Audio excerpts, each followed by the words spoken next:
পয়লা বৈশাখের বিকেলে বন্ধুরা সবাই ঘুরতে বেরিয়েছে। লনরা শাড়ি পরে, বাসন্তী রঙের শাড়ি কমে দেখা যায় এখন, সাদা রঙের, লালের মাঝে সাদা রঙ।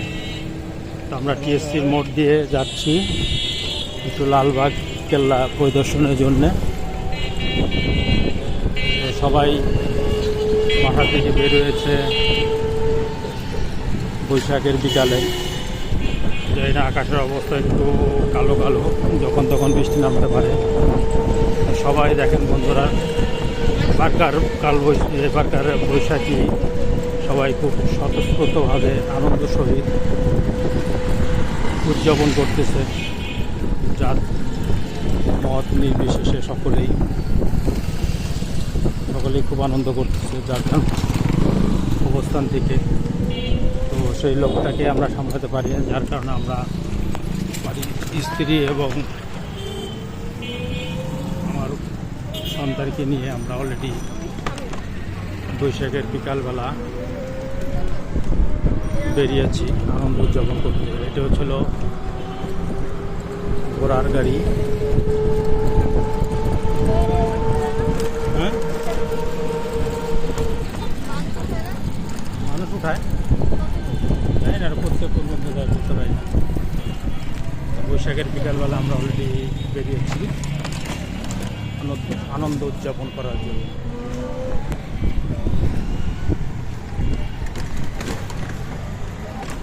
ঢাকা ভার্সিটির এরিয়াটা আসলে খুব ভালো লাগে। এই জগন্নাথ হল স্থাপিত হয়েছিল 1921 সালে। জগন্নাথ হল, বুঝছো মা? ঢাকা ভার্সিটি এরিয়াটা খুব ভালো লাগে।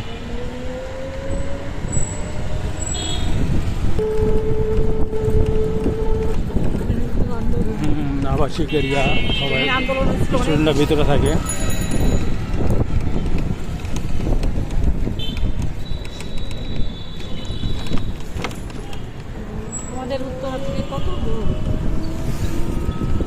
ঢাকার এবার লাস্ট সীমানায় বলা চলে।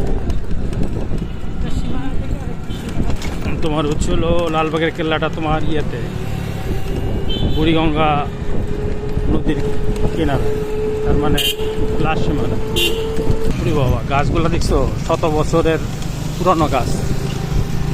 এই গাছগুলোও বিশাল পুরানো গাছ। আর এই গাছগুলোতে এত সুন্দরভাবে দুই পাশে ছায়া দিয়ে, গাছের জন্য জায়গাটা শীতল, কত শীতল। মানে সমানভাবে দুই পাশে। এটা 200-300-400 বছর আগেরও গাছ হইতে পারে। পুরানো গাছগুলো কত পুরানো দেখছো। এক একটা গাছের দৈত্য আকৃতির গাছ, দৈত্য আকৃতির গাছ। তো বিকালটা আসলে খুব ভালো লাগতেছে বন্ধুরা। মোটো ভিডিও করলে পরে সকালের দিকে অনেক রোদ ছিল, মানুষ ক্লান্ত হয়ে গেছে।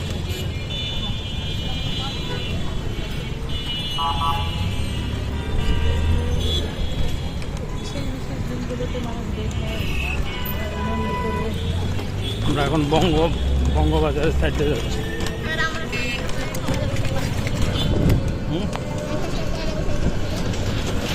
আমরা তো প্রতি লোকেশনে পাঠান থেকে একটু ঘুরলে পরে মাসে পুরানো মধ্যে কি হয়।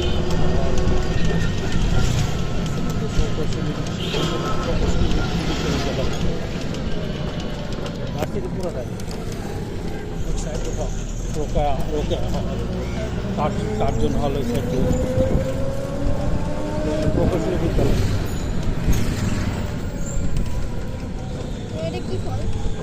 এটা ভাঙের মতো না,